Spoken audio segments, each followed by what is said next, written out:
வணக்கம். நம்ம முத்திரை மருத்துவத்துல நாம ஒரு அற்புதமான முத்திரை பார்க்க போறோம். இந்த முத்திரையை நீங்க பண்றதுனால உங்க உடம்புல சூடு தன்மை அதிகமாகும். அதுபோக உள்ளொலி பெருக்கி சக்தி பிடிக்கும். அதனால பலவீனத்தை வெற்றி அடிக்கும். நம்ம உபயோகப்படுத்த முத்திரை தான் இந்த முத்திரை.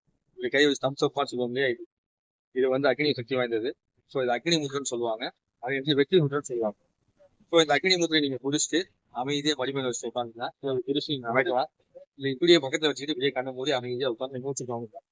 நீங்க எவ்வளவுக்கு எவ்வளவு இப்படி ஆழமாக இந்த முத்திரையை குடிச்சிட்டு கவனிச்சுட்டு உட்காரீங்களோ அந்த அளவுக்கு உங்களோட உள் ஒளி பெருக்கப்படும். ஒரு நாளைக்கு 5 நிமிஷம் 10 நிமிஷம் செய்யலாம்.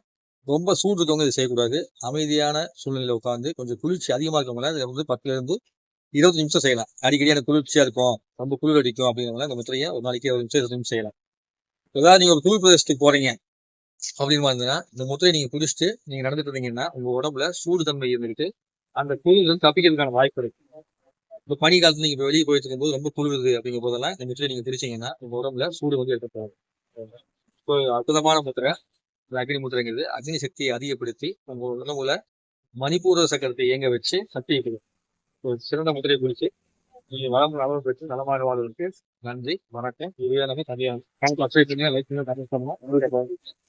இது வேணாமே தனியாக